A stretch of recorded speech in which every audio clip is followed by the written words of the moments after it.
All right, guys, this is from Jesse Clark, and it's kind of an experiment. It is a challenge lock, but it's an experiment because he's been playing with different driver pins, trying to figure out how to best secure his house. Um, it does get a little bit hung up, and I don't know if you noticed, but when this goes in there, you've really got to put some pressure on it to get it to go past. Apparently, there is one very strong spring in there, so it's a little bit difficult to get by, but we'll figure it out. Let's go ahead and clamp this up and see if we can get it picked. Jesse asked we take a look at this, and then if you guys have any recommendations on how to make it more secure before he goes final on his design for his house, just let him know in the comments. All right, let me zoom in a little. So, okay, that's exactly what I wanted to know, because the tailpiece is getting squeezed by, let's try that. That's better. It does get hung up once in a while, so there's apparently some nasty stuff in here. There's what your bitting looks like. So I think right away I'm going to try to rake it. All right, let's see what we got. That'll work. It is a Schlage keyway, so I'm going to try to go from the bottom with a 13,000. No, I'm not. This is probably a real Schlage, so that little piece of warding right there extends into the keyway, and it even pinches a 13,000. So I really only have one choice, and that is, if I can find him here, I'm going to take this guy, medium hook, 13,000, and I'm going to actually try to hang on this ledge. It's a little difficult, and I really don't like it because although it's kind of a direct shot up into the keyway, when you apply pressure, he kind of rolls off into the gutter there. So got to kind of pay attention, but we're at a point now that's all we got. All right, a little floppiness there. I'm going to pick it, I guess, clockwise all the way in. Heavy tension, and let's see if we can find the first pin, first binder. And there he is, pin... Feels like pin 2. Got a click, but no turn on the core. 3. Little click, no turn on the core.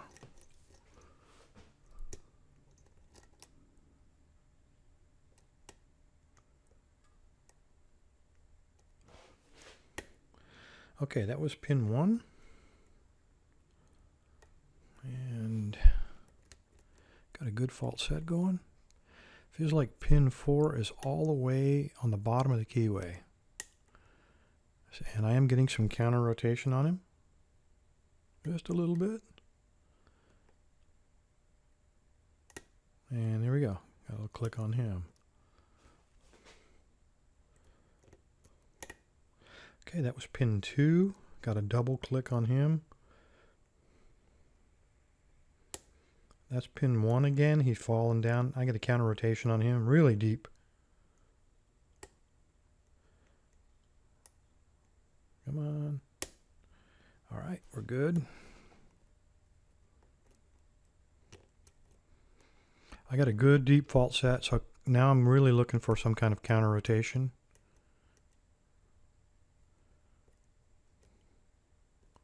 Or a T-pin.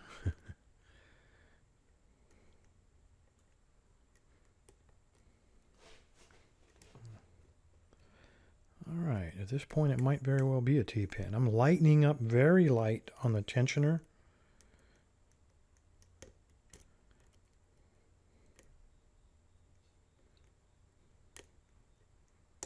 And there it was. It was pin 2. I believe he's a T-pin. All right, we do have an open. Jesse, I think the first thing, without even opening this up, I would probably get rid of that super strong spring if you're going to put this or something like this on your house. When you have a very strong spring, a lot of times it will irritate the people that are trying to use, I'm going to go and lock it up. So when they're trying to shove the lock in, if they don't shove it in perfectly straight, they'll end up snapping the key. So while strong springs are really cool for challenge locks, it's not so good for production locks or locks that you're going to put into use.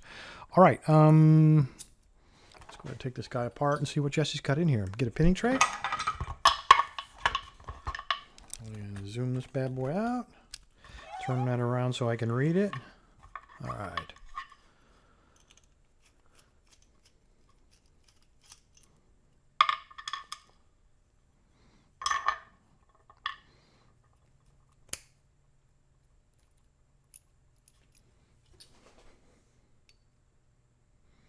Okay, we know we got a T-pin in here, and I've made some mistakes recently. You guys have learned that T-pins are really effective, and they're also really effective at really screwing up a gutting. So what I'm going to do is slide this guy in there as far as I can get him.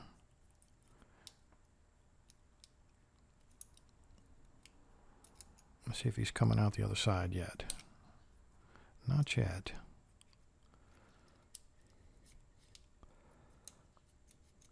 All right, that slid all the way in. All right, now I believe we can gut him without another one of my disaster videos. I hope. Yeah, okay, so we're good. See him sticking out there. There's all 5 of them. Let's get rid of that.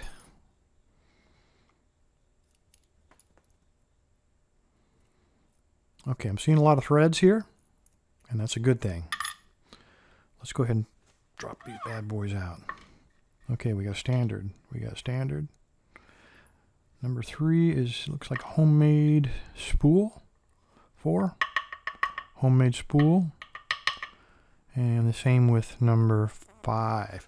And this is good. He's got lots of threads in there, and he left one of them with no threads to kind of screw with the feedback. And so it's not consistent from pin to pin. That's a good idea. All right, let's see what we got here.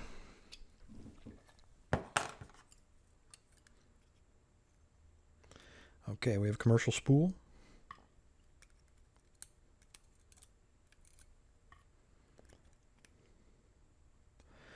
Okay, we have a pin that doesn't even break to the shear line. So unless the lock is oriented vertically, like so, that pin is never even going to come down to the shear line. So, Jesse, I think I'd go ahead and put a slightly longer spring in that one. See if we can get him to come out of there. Okay, he's a really nice pin. It looks like part of a copper screw.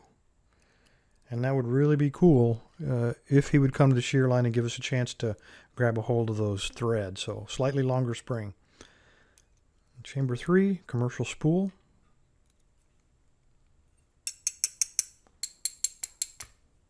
And I don't see a spring in that one. Probably do want to put a spring inside of a commercial lock or one in use. I'm trying to see down inside of there because I think we've got another one that doesn't quite, pin 4 doesn't quite make it to the shear line. So I think we're depending heavily on gravity here. He's a standard pin. Really, you really want it to reach the shear line. And let's flip him around to get that last one from this side. Very strong spring, and we have a 2-part pin. We have a spool, and we have a chunk of copper. Really doesn't do you any good, Jess. I probably would not put random pieces of copper inside of there. Get that spring out, and let's pull this and see if the others do have springs. Pin 3 and 4 do not appear to have a spring. There's something in chamber 3, though. It might be a spring that's buried up in there. It is. He was caught up on the threading.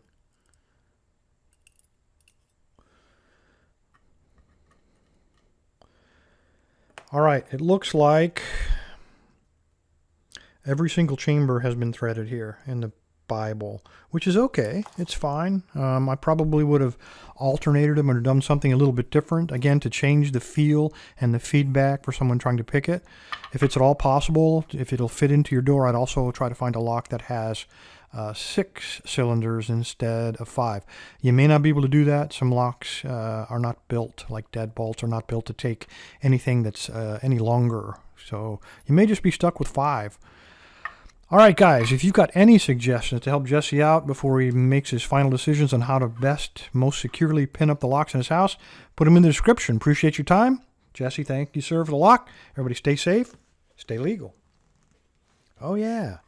While we're at it, let's take a look up close here. I mentioned that we had 3 pins that were homemade spools, and there they are. And then we had 3 commercial spools, 1, 3, and 5. And then this is a copper screw, it looks like. Oh, he's not even copper. He's copper plated. Doesn't matter. Threaded. That would be cool if it went up to the shear line to grab a hold of some of those threads. And the last one was this guy. Get rid of that. That's a little piece of, looks like just a very thick piece of copper. The little chunk's been cut off. Didn't really serve any purpose inside of that cylinder, though.